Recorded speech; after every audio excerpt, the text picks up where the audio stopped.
Renungan Harian Katolik, Rabu, 6 Mei 2026. Tinggallah dalam Dia. Tinggallah di dalam aku, dan aku di dalam kamu.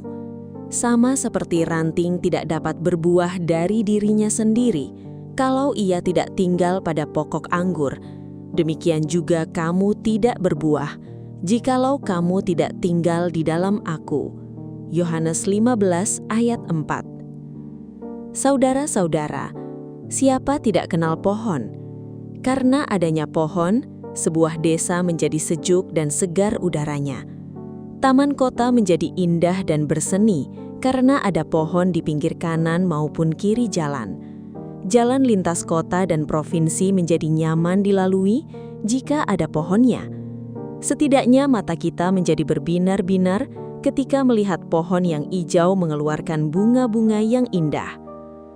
Bacaan Injil hari ini, Yohanes 15 ayat 1-8, Yesus berbicara mengenai pohon anggur dan ranting serta buahnya. Ia berbicara dalam alegori. Ia membandingkan dirinya dengan pohon anggur dan murid-muridnya adalah ranting dari pohon anggur itu. Ranting berbuah jika ia tetap tinggal pada pokoknya. Di luar pokok, ia tidak dapat berbuah. Yang memelihara pohon dan buahnya adalah Bapa. Dalam hal ini juga, Bapa bertindak sebagai pemilik pokok anggur.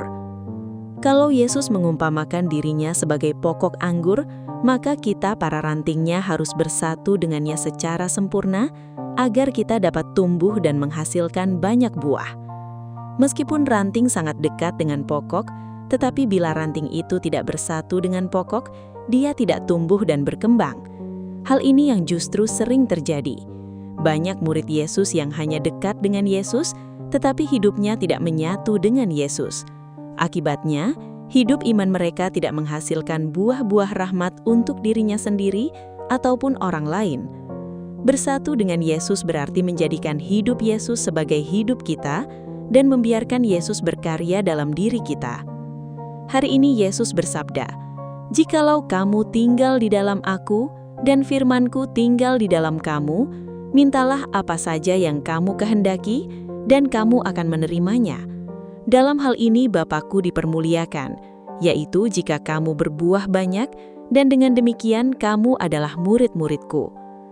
Kita tinggal di dalam Yesus, maka apa yang kita minta dalam namanya, Bapa pasti akan mengabulkan.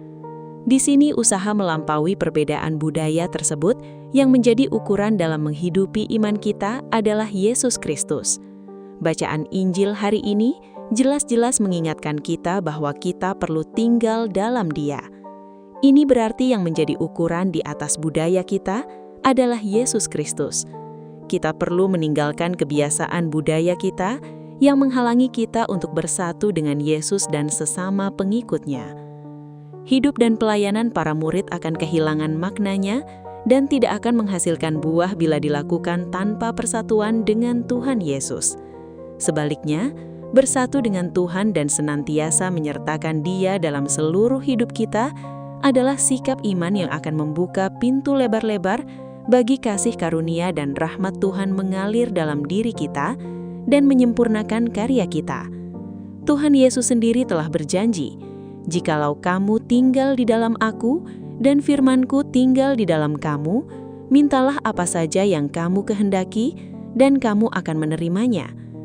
Yesus mau mengajak kita para murid-Nya yang telah menerima sabdanya untuk tetap tinggal dalam Dia. Kita diundang, didorong untuk terus hidup dan terus tinggal bersama Dia. Karena hanya dalam Dialah ada hidup. Dengan tinggal dalam yang hidup itu, kita pun dapat hidup dan berbuah. Tentu saja yang dimaksud Yesus tidak hanya berbuah, tetapi sebagaimana fungsi pohon, yakni memberikan kesegaran, kita pun harus memberikan kesegaran kepada orang lain. Hidup kita hanya dapat berbuah jikalau kita memusatkan hidup kita pada Tuhan. Sumber kebaikan, kebenaran hanya ada pada Dia. Sebagai pokok anggur, Tuhan selalu mengalirkan rahmat kebaikan-Nya kepada manusia, ranting-rantingnya. Ya Tuhan, kami bersyukur bahwa kami boleh hidup di dalam Engkau. Berilah kami kesanggupan untuk selalu mengandalkan Dikau dalam hidup ini. Demikian renungan hari ini. Selamat beraktivitas, semoga semuanya lancar, sukses, serta selamat. Tuhan memberkati.